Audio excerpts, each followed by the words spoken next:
Here is the 6th build in my showcase series, Spear Metathermics. It is inspired by Macfar from the Discord. He helped me put some of this together, so big shout out and thanks to him. What I'll do is Lunie Mall up front, then I'll explain the strengths, weaknesses, what I would do different, and the difficulty of the build, and then I'll do Bladelings at the end.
Alright, so that's Spear Metathermics. Can't stress enough that the build that is on the screen is not the exact feat order.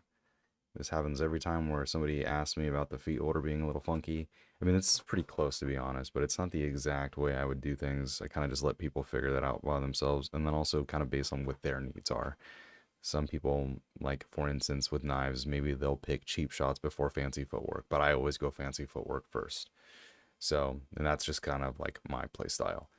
So that's why I don't really put the feats up front. So from here, I'm just going to go straight to the Bladeling fight. The build was on the screen. Pause the video if you need to. But I'll go over the strengths, weaknesses, what I would do different, the difficulty of the build, and then whatever final thoughts I may have at the end. So the strengths, the extra range of the spear is really nice.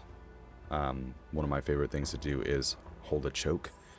So if I get somebody in a choke point, I'll freeze him, stun him, whatever, net him. And then what I can do is poke his buddies that are right behind him.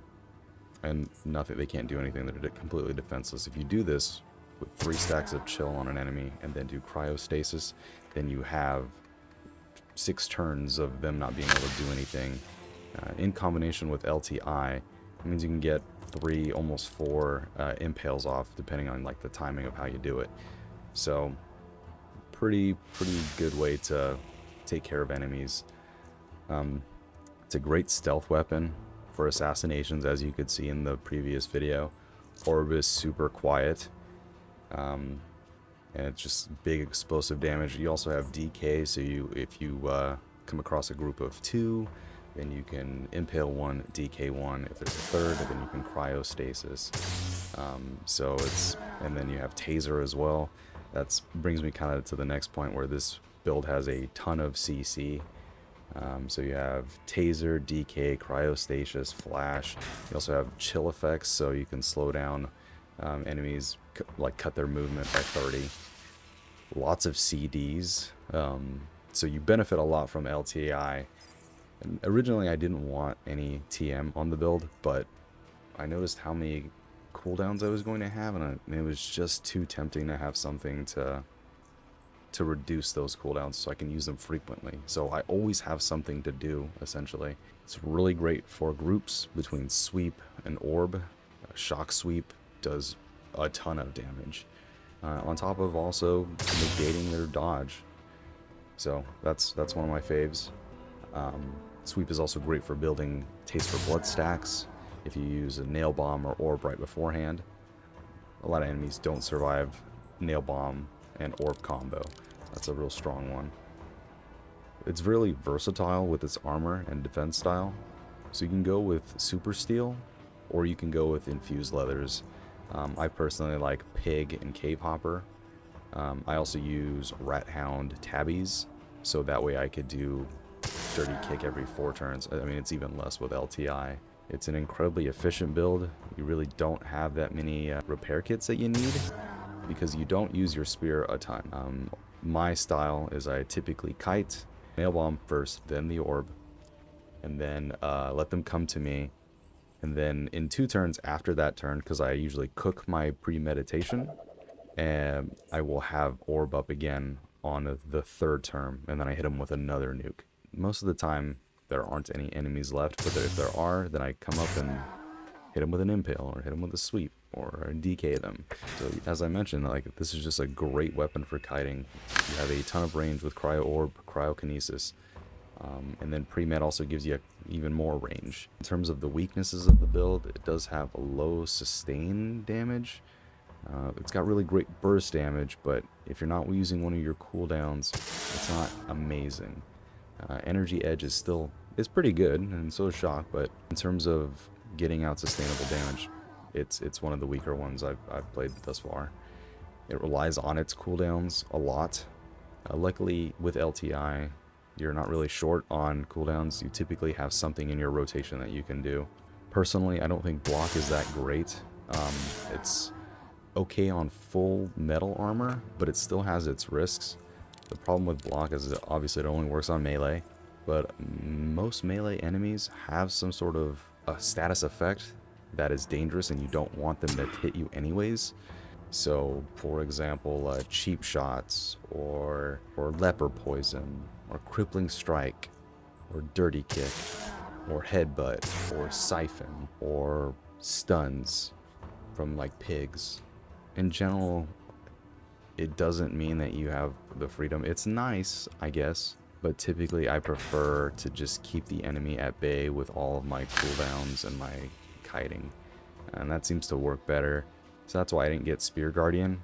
I never really needed it. I do think this build is a bit feet heavy, so, or feet starved, I should say. So that's something to consider. There's a couple things that you could maybe take out, but I'll get to that. Most of the feats for a spear do kind of suck, in my opinion. Like, I think Fend, it did get a recent buff. Regardless, though, I think it sucks. Iron Grip, shields are fairly worthless. Melee enemies are not really your your big worry. So, Spear Throw. Now, I don't think Spear Throw is bad, but I think the problem with Spear Throw is that it requires a lot of accuracy. Because if you miss, then you're fucked. You can go pick it up, but I just don't like that idea of running into the middle of a battlefield to grab your spear. It does huge damage, which is nice, but I would just rather not throw my main weapon into the heat of the battle.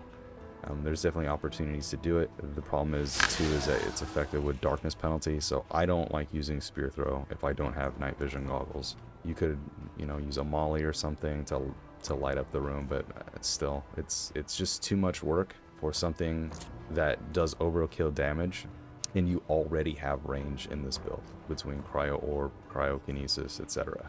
Warmed up is something that was added recently, like the 2 major patches ago, and it really sucks for ice spells. It does significantly lower damage, and then on top of that, it also makes it so you cannot chill and freeze the enemy, and you'll come across a surprisingly large amount of enemies that are standing in front of fire barrels. It really does hurt and make a tremendous, has a tremendous impact on the build. So in terms of what I would do differently, there's really not anything I would do different with this current iteration of the build. It is slightly different than the one that's in the videos, but the one that's in the link and the one that I left on the screen earlier, that's the final version of the build, in my opinion. So some options that you could possibly do is you could take out Yell and put in future orientation. Also, like I said, get more TM and do stasis if you want. Again, I wanted to avoid it, so I didn't. You could get Spear Throw if you wanted and light up the room, like I said, with some fire spells. That was kind of one thing, is I don't like the RNG of Pyromaniac, so I kind of just avoid that. And I also think that Thermodynamicity has its problems because it's counterintuitive to use frost spells and then fire spells right after. They kind of cancel each other out. So like if you have Thermo D-stab on an enemy and then you hit them with the cryo orb, well, it eliminates the D-stab.